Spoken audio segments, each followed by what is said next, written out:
অসাধারণ ডিয়ার মা অসাধারণ একটা cinema, very sensitive, very sensible, এবং কী বলবো মানে দেখতে দেখতে আমি তো উঠিনি, মানে যখন ইন্টারভেল হয়েছে তখন আমার ওয়াশরুম যেতে ইচ্ছে হয়েছিল, বাট আমি যেতে পারিনি, এত ইমোশনালি আমি ইয়ে হয়ে গেছিলাম। তো আমাদের দুজনেরই খুব ভালো লেগেছে সবার পারফরমেন্স। আদারওয়াইজ জয়া হাসান, তারপরে চন্দন, যারা রয়েছে বাচ্চাগুলো ব্রিলিয়েন্ট প্রত্যেকে।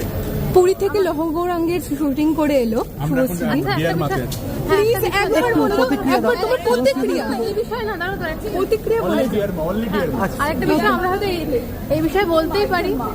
মা হিসেবে কি মনে হলো? আমার মনে হয় যে এই ছবিটা সকলের দেখা উচিত, মানে যারা মা নয় তাদেরও দেখা উচিত, কারণ এটা একটা বেসিক হিউম্যান ইমোশন নিয়ে ছবি, যেটা আমরা সবাই কানেক্ট করতে পারি। সো আমার মনে হয় প্রত্যেকের ছবিটা সিনেমা হলে এসে সিনেমাটা দেখা উচিত। অসাধারণ। সবার প্রথম হচ্ছে অনেক দিন পর টনিদা ছবি বানিয়েছে, আর টনিদার ছবির জন্য আমরা ওয়েট করে থাকি আর কি। আর ওর প্রত্যেকটা ফ্রেম, প্রত্যেকটা গানের ব্যবহার, মিউজিক ব্রিলিয়েন্ট ব্রিলিয়েন্ট, অসাধারণ। আমরা মনে হয় এর আপকামিং ছবির হাত দিয়ে আমরা মনে হয় একটা জিনিস পেয়েছি, এর বেশি কিছু আশা করো না, আমরা তখন থেকে তোমরা নিজেরা হলে কি সিনেমাটা দেখো।